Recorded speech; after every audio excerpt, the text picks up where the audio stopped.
So we back for part 2, The Invisible Lady. So we at the back of the house. Now she tried to get through the door.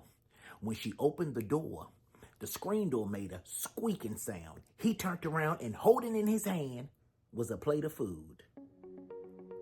She's confused because she's trying to figure out where the fuck you get this food from because you don't cook. And you don't got no job, so I know you ain't ordered no takeout, so where the fuck the food come from? So he goes and say, man, my man girl made me this food. So she says, which man and which girl? Because none of them bitches can cook.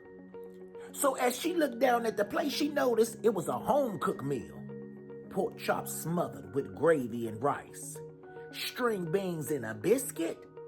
Which bitch cooked that? So he looks her dead in her eyes and says, there you go tripping. You want some? She looked at him and rolled her eyes and said, fuck you, and walked out the kitchen. So the next day, her son gets off for school. Regular time, 2:15. He gets off the bus. They drop him off at the corner of their house. He walks down the street with a couple of his friends, heading to his house. He walks through the gate, walk through the yard, head up the steps, grab the door, and notice the screen door was locked. He's confused, because just like his mother, he noticed the screen door is now always locked. And it's never locked. So he walks away from the screen door to look in the window. He looked in the window, he seen something, his eyes got big, he jumped back and shook his head no. He then closed his eyes real tight, opened it, and released breath. By this time, the front door was opening, and it was the mother boyfriend. He walked up to the door, spoke to him, and went up to his room. Now the time is 6:45 on this new day. The mother is off for work. She do her regular routine, go in there, speaks to the boyfriend, kiss him on the cheek, go upstairs and see her son. So she head up the stairs, walk down the hallway, knock on the door and open it real slow and say, hey honey, I'm home, in the son room. The son is sitting on the edge of the bed with his eyes real big. She looking at her son like, what's wrong with you? The son says, mommy, I seen her again. She says, who? The son said, the invisible woman, and this time she had a mask on.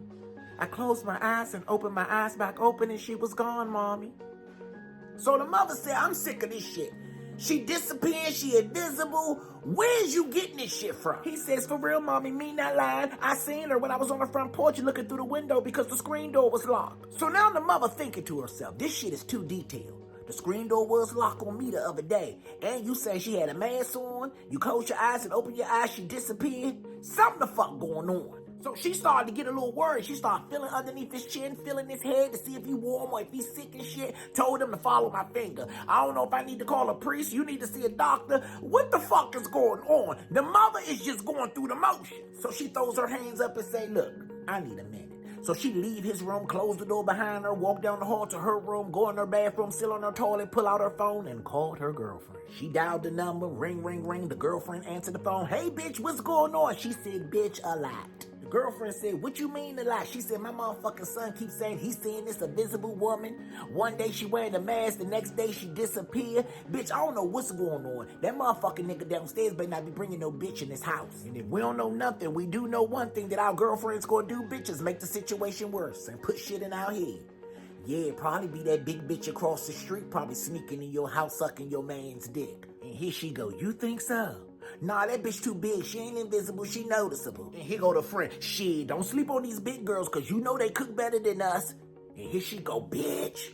I walked in on him on the other day holding some pork chop, bitch. It was a full-course meal and it smelled like a big bitch cooked it. And here go the friend. See, bitch? I know what I'm talking about. And then it turned into, you know what, bitch? I'm gonna call you back. Click. I gotta watch that bitch across the street. So as she's sitting on the toilet, holding her phone, brain pondering, who the fuck is this invisible lady? She didn't want to call none of her other friends because she didn't want to put all them bitches in her business. So she said, I gotta talk to somebody. Who else can I call? Let me call my mother. So as she dialing her mother's number, she heard somebody call her name. So she ran out the bathroom to the bedroom, went out the bedroom to the hallway and looked over the banister and said, who is that? She said, it's me, your mother. She said, Ma, I was just about to call you. Go down the stairs and stand in the living room. It was her mother and her Aunt Cheryl. She said, Mom, come here for a minute because I don't want Aunt Cheryl in my business. My son keeps saying it's an invisible woman in here. I came home the other day. My motherfucking nigga got a full course meal in his hand. He don't know how to cook none of that shit he was eating. He told me he got it from one of his friends' girlfriend. Mom, them bitches don't even know how to cook. All they know how to do is roll backwood. So the mother looked her dead in her eyes and said, put his ass out. A man that don't work, don't eat. He should have gave you that motherfucking food. So as she talking to her daughter, he walking down the hallway. He smiling and waving. Hi, Mom. She said, no, fuck that. You gotta go. Who the fuck you in here fucking that we can't see? So now the mother in there going off and shit. The daughter like, Mom, calm down. He like, what I do? The mother like, you got to get the fuck up out of here. Where's she at? Where's she at? Cause we don't see her. Where's she at? You gotta get up out of here. Aunt Cheryl like, what just happened?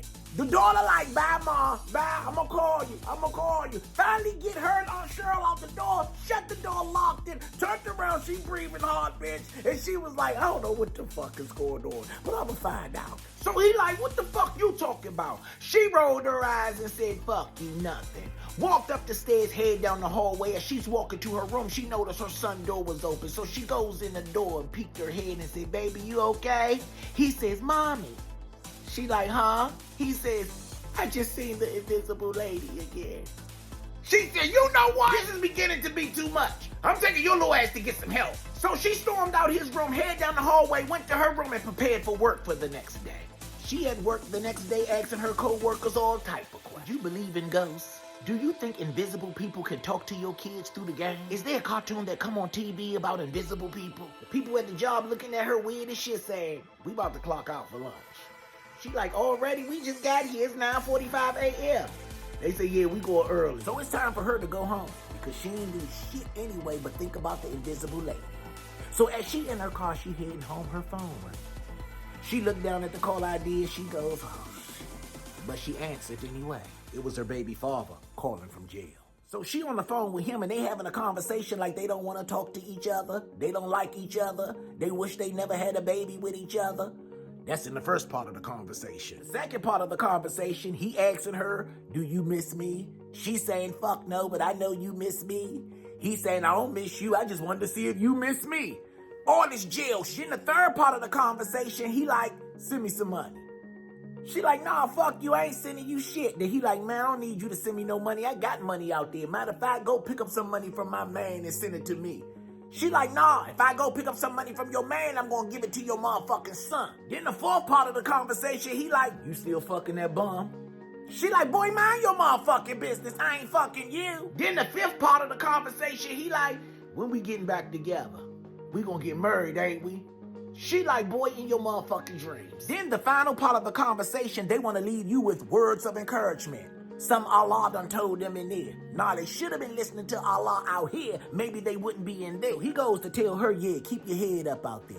You know what I love about you? You always been a natural girl. You ain't never like red lipstick. She said, what the fuck you say to me? He said, you heard me. You always been natural.